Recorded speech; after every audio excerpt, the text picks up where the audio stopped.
क्रांती सम्राट, आपल्या हक्काचे व्यासपीठ.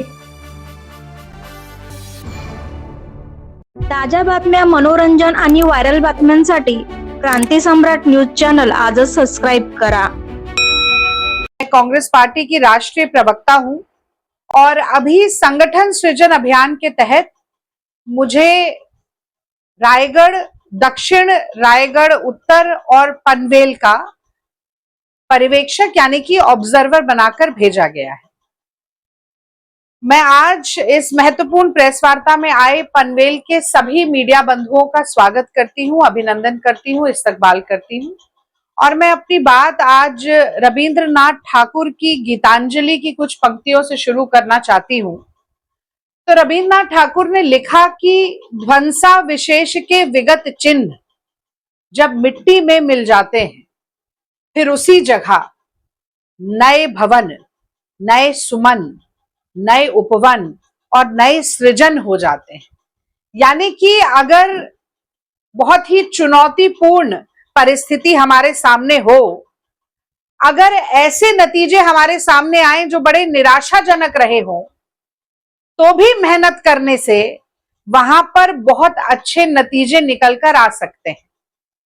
और ये इसी सोच का विस्तार करते हुए, इसी विचार का विस्तार करते हुए कांग्रेस के अहमदाबाद के सेशन में ये सोचा गया, ये माना गया और ठाना गया देश के नेता प्रतिपक्ष राहुल गांधी जी के द्वारा और कांग्रेस पार्टी के राष्ट्रीय अध्यक्ष मल्लिकार्जुन खड़गे जी के द्वारा कि पूरे देश में संगठन का नवनिर्माण और पुनर्गठन किया जाएगा, पर एक अलग तरह से किया जाएगा. ये कहा जाता है कि संगठन जो है वो किसी भी राजनीतिक दल के रीढ़ की हड्डी होता है. तो हमने देश के हर राज्य के हर जिले में संगठन सृजन अभियान की शुरुआत की है. ये 7वां चरण चल रहा है. महाराष्ट्र में 27 मार्च से 19 अप्रैल तक संगठन सृजन अभियान चलेगा, जिसके तहत तमाम पर्यवेक्षक, और मैं तो राष्ट्रीय प्रवक्ता हूं, मैं आपको बताना चाहती हूं कि पर्यवेक्षक कांग्रेस वर्किंग कमेटी के सदस्य भी हैं. ऐसे पर्यवेक्षक हैं जो अभी सांसद हैं, जो पूर्व पीसीसी रहे हैं, जो विधायक हैं, और सभी को एक जिला देकर भेजा गया है. ये इस काम की गंभीरता और इस काम के महत्व को दर्शाता है. अब मैं बताना चाहती हूं कि पीछे की सोच क्या है. तो महात्मा गांधी ने कहा था कि राजनीति का लक्ष्य होता है अंतिम व्यक्ति जो पंक्ति में खड़ा है उस तक पहुंचना, और सिर्फ पहुंचना ही नहीं, उस व्यक्ति के आंसू पोंछना, उस व्यक्ति के जीवन में सकारात्मक परिवर्तन लेकर आना. और गांधी के उस विचार को आज राहुल गांधी देश में आगे बढ़ाना चाहते हैं, कांग्रेस में आगे बढ़ाना चाहते हैं. इसीलिए उन्होंने कहा कि हम घर पर बैठकर काम नहीं करेंगे. और वो जो कहा जाता है ना, गांधी ये भी कहते थे, be the change you wish to see in the world. जो आप दुनिया में बदलाव, तब्दीली चाहते हैं, उसकी शुरुआत खुद से कीजिए. तो पहले राहुल गांधी जी ने स्वयं बीड़ा उठाया. मोदी जी घर पर बैठकर एयर कंडीशन कमरे में हर रविवार को अपने मन की बात कहते हैं. हमारा राष्ट्रगान है, उसमें कहा जाता है सबसे पहले 3 शब्द हैं, जन गण मन. यानी कि सबसे पहले आता है जन, जनता जनार्दन, लोकतंत्र में सबसे महत्वपूर्ण. फिर आता है गण, यानी कि सारा महकमा जो है. फिर आता है मन, वो उल्टी गंगा बहाते हैं. पहले मन, अपने मन की थोपते रहते हैं लोगों के ऊपर, वन वे ट्रैफिक है. राहुल गांधी जी ने कहा नहीं चलेगा, मैं लोगों के घर घर जाऊंगा, दर दर जाऊंगा, लोगों की नब्ज टटोलूंगा, उनके सुख दुख का साथी बनूंगा, उनके आंसू पोंछने का काम करूंगा. 4000 किलोमीटर राहुल गांधी चले. कन्याकुमारी को कश्मीर से मोहब्बत के फेविकोल से जोड़ने के लिए चले. और इसी सोच का विस्तार करते हुए उन्होंने कहा कि जो कांग्रेस के बड़े निर्णय हैं, प्रदेशों के बड़े निर्णय हैं, कौन जिला बनेगा, जिले की समिति कैसी होगी, ब्लॉक कैसा होगा, ब्लॉक की समिति क्या होगी, वो दिल्ली में बैठकर निर्णय नहीं होने वाले. वो बंद दरवाजों में, बंद कमरों में निर्णय नहीं होने वाले.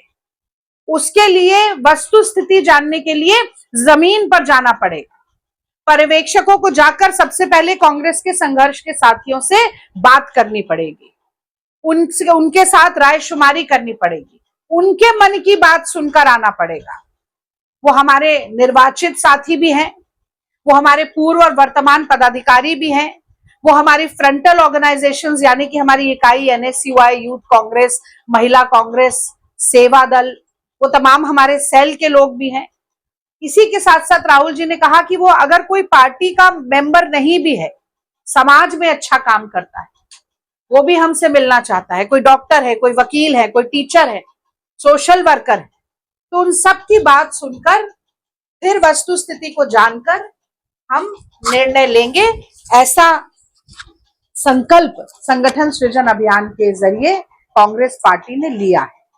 और मैं एक बात और इसमें जोड़ना चाहती हूं कि राहुल गांधी जी जो कहते हैं वो करके दिखाते हैं। अगर उन्होंने संविधान हाथ में लिया और ये कहा कि सबका समान अधिकार होगा, जाति के नाम पर, धर्म के नाम पर, क्षेत्र के नाम पर, भाषा के नाम पर, संप्रदाय के नाम पर भेदभाव नहीं चलेगा देश में, ये संविधान कहता है। और संविधान की हर बात का क्रियान्वयन करना भी राजनीतिक पार्टी का लक्ष्य होना चाहिए, उद्देश्य होना चाहिए और कर्तव्य होना चाहिए।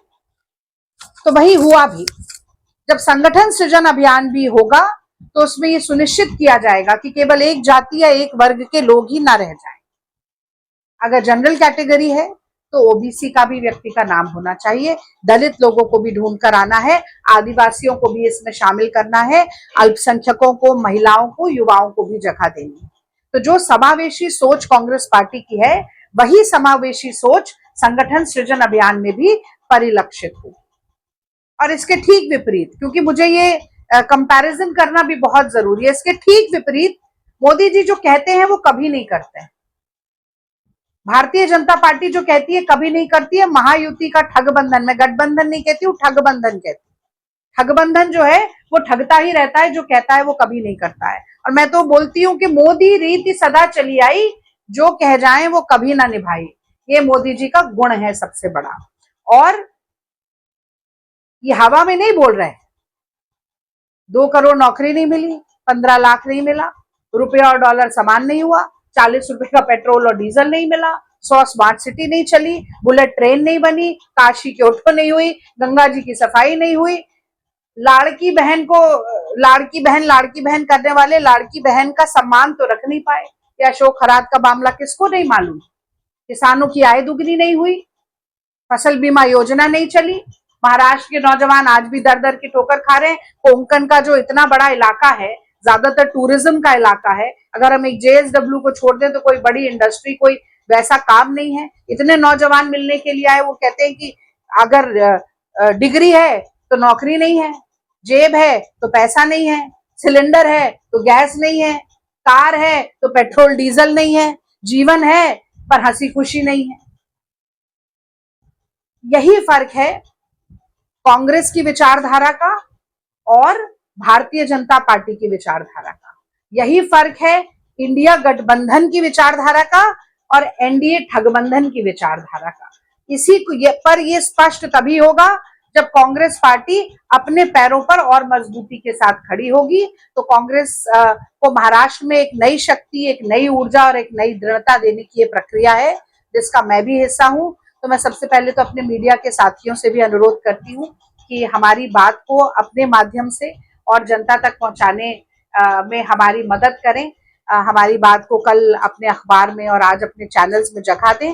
और मैं आपके माध्यम से लोकतंत्र के शुभचिंतकों से भी कहना चाहती हूँ कि वो आकर बड़ी से बड़ी संख्या में हमारे इस अभियान का हिस्सा बनकर हमारे साथ जुड़ें। आपने मेरी बात को सुना धैर्य से, मैं आपकी आभारी हूँ। अगर इस विषय से संबंधित कोई सवाल है तो मैं उसका जवाब देने की कोशिश करूँगी। देखिए, मैं 4-5 दिन से अभी रायगढ़ में पूरा घूम रही हूँ और बहुत अच्छा रिस्पांस है। एक तो सबसे अच्छी बात जो कांग्रेस के कार्यकर्ताओं को लगी, उन्होंने कहा अभी तक हमें बुलाया जाता था किसी भी कार्यक्रम के चलते, या तो मुंबई में बुलाया जाता था या जो डिस्ट्रिक्ट हेडक्वार्टर है उसमें बुलाया जाता था। सबसे अच्छी ये बात लगी कि हमारे ब्लॉक तक आकर हमारी बात को सुनने के लिए राहुल गांधी जी ने, मल्लिकार्जुन खड़गे जी ने पर्यवेक्षक को भेजा। और इसमें एक और खास बात है कि हम सिर्फ भाषण देकर नहीं जाते, उसके बाद 1-to-1 मीटिंग होती है। जो भी लोग बात करना चाहते हैं, सिर्फ पदाधिकारी नहीं, वो एक एक करके बुलाकर उनसे बात होती है, चाहे 2 घंटे लगे, चाहे 4 घंटे लगे। तो एक विश्वास के साथ लोग बोल सकते हैं।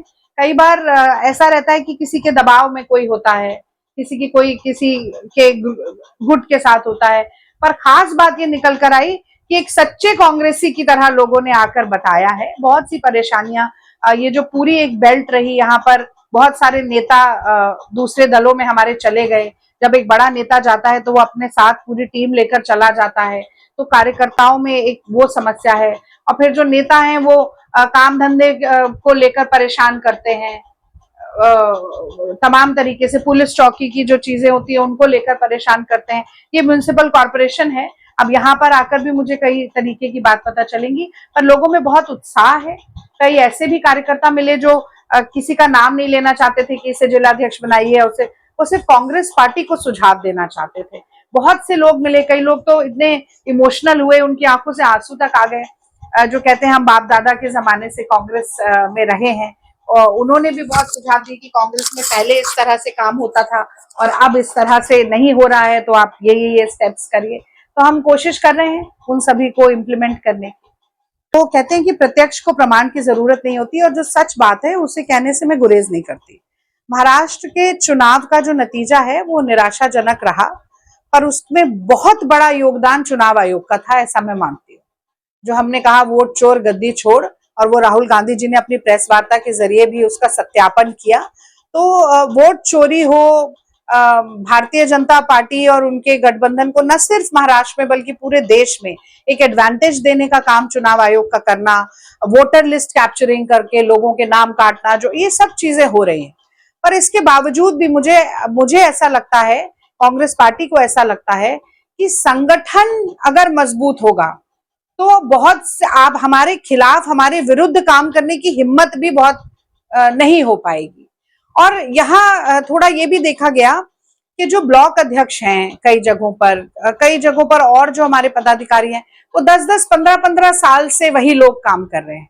तो कहीं ना कहीं आपको नए लोगों को मौका देने की जरूरत है, नए लोगों को पार्टी से जोड़ने की जरूरत है। तो उसके चलते ये हो रहा है, पर सिर्फ महाराष्ट्र में नहीं हो रहा, पूरे देश में है। तो जैसा कि मैंने आपको बताया, राहुल जी ने एक उदाहरण दिया था घोड़ों का, कि जो शादी या बारात के घोड़े हैं वो रेस के मैदान में हैं, जो रेस के मैदान में है वो जो दौड़ने वाले घोड़े होने चाहिए वो शायद आज अस्तबल में ही बंद है। तो किस घोड़े को कहाँ दौड़ना चाहिए या कहाँ खड़े रहना चाहिए, उसका कैसा इस्तेमाल होना चाहिए, ये जब हम अस्तबल में जाएंगे, जब रेस के मैदान में जाएंगे, जब शादी की बारात में जाएंगे, तभी तो पता चलेगा। घर पे बैठ के कैसे निर्णय करें? तो सही घोड़ा सही रेस में खड़ा हो तभी वो जीत पाएगा। तो इस तरह से सही लोगों का चयन करने के लिए हम आए हैं, ताकि और जीवंत और वाइब्रेंट हमारी ऑर्गेनाइजेशन हो सके। जो नए सदस्यों का पंजीकरण करना है मेंबरशिप के द्वारा, वो प्रदेश कांग्रेस कमेटी का काम है, वो हर्षवर्धन जी करेंगे। वो डिजिटल मेंबरशिप भी होती है हमारे यहाँ, मैनुअल मेंबरशिप भी होती है, पर आजकल डिजिटल कैंपेन्स इस तरीके के बहुत चल रहे हैं सुचारू रूप से। हमारा काम अभी जिलाध्यक्षों को देखना और ढूंढना है। जहां पर जिलाध्यक्ष अच्छा काम कर रहे हैं और काम करते रहना चाहते हैं, वहां पर उनको कंटिन्यू किया जाएगा। जहां हमें लगता है कि क्या या तो बहुत लंबे समय से जिलाध्यक्ष हैं, या जिलाध्यक्ष निष्क्रिय हैं, या जिलाध्यक्ष के और तमाम ऐसे काम है कि वो समय नहीं दे पा रहे हैं, तो वहां पर हम नए जिलाध्यक्ष चुनेंगे। अब जैसे रायगढ़ साउथ और नॉर्थ दो में हमने डिवाइड किया है, तो रायगढ़ साउथ में तो नया अध्यक्ष देना ही पड़ेगा, क्योंकि जो अभी महेंद्र घरत हैं वो रायगढ़ नॉर्थ से हैं। उरन उनकी वो विधानसभा रही और उसी क्षेत्र को वो अपनी विधानसभा की तरह डेवलप करते हैं। तो साउथ में तो नया ढूंढना ही है, और फिर नॉर्थ में भी क्या परिस्थिति है उसको देखकर हम निर्णय लेंगे। सुदम जी पाटिल जी के लिए मैं उन्होंने तो मुझसे बात की, उन्होंने अपनी कमेटी वगैरह भी मुझे सारी सबमिट की, पर उनके बारे में यहाँ के लोग क्या कहते हैं ये तो अभी आपसे प्रेस वार्ता करके जब मैं जाऊंगी और मीटिंग्स करूंगी तब पता चलेगा, इसलिए मैं अभी प्रतिक्रिया नहीं दे सकती। इस अभियान से संगठन में क्या बदलाव है?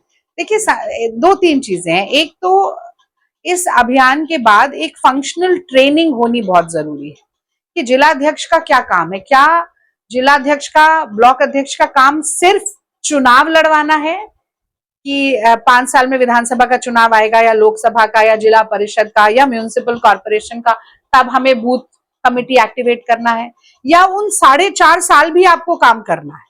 और वो 4.5 साल आपको काम करना है तो क्या काम करना है? आपका मंथली कैलेंडर बनना चाहिए, बूथ वाइज आपकी मीटिंग्स होती रहनी चाहिए, क्योंकि आप अचानक से किसी को फोन करेंगे 5 साल बाद कहेंगे आप बैठ जाइए, तो वो कहेगा क्यों करूंगा मैं। तो वो एक कनेक्ट जो है जमीनी स्तर तक, फिर ऐसे व्यक्तियों को ढूंढना और जोड़ना जो वैचारिक रूप से कांग्रेस के विचारधारा हो, विजन हो, समय हो और ग्रास रूट कनेक्ट करने की क्षमता हो उस व्यक्ति में। और ये केवल एक सिंबॉलिक लीडरशिप बन के ना रहे कि चिट्ठी पे आपका नाम है पर काम नहीं है। वो कहते हैं ना, नाम बड़े और दर्शन छोटे। तो ये पूरा रिवैम्प और रीहॉल करने की, हम एक ओवरहॉल करने की कोशिश कर रहे हैं। और अभी तक जो नतीजे, मतलब ये 7वां चरण है संगठन सृजन अभियान का। मैंने भी मध्य प्रदेश में, बिहार में इससे पहले किया और नतीजे बहुत संतोषजनक रहे। जिन लोगों के नाम निकल कर आए, बहुत से लोग तो रिपीट भी हुए हैं और बहुत से लोग ऐसे हैं कि जो नहीं सिस्टम में आ पा रहे थे, जुड़े हैं और अभी पिछले 5-6 महीने जो उनको मिले उसमें बहुत अच्छा काम कर रहे हैं। तो इसमें हम चाहते हैं कि और, जैसे मैंने कहा, और वाइब्रेंट हो हमारी ऑर्गेनाइजेशन और कनेक्ट बने जनता के साथ और ज्यादा से ज्यादा कार्यक्रम किए जाएं, उसकी मॉनिटरिंग हो, ताकि हम लोगों को भी, नए लोगों को बनाए भी और उन्हें रिटेन भी करके रख सकें।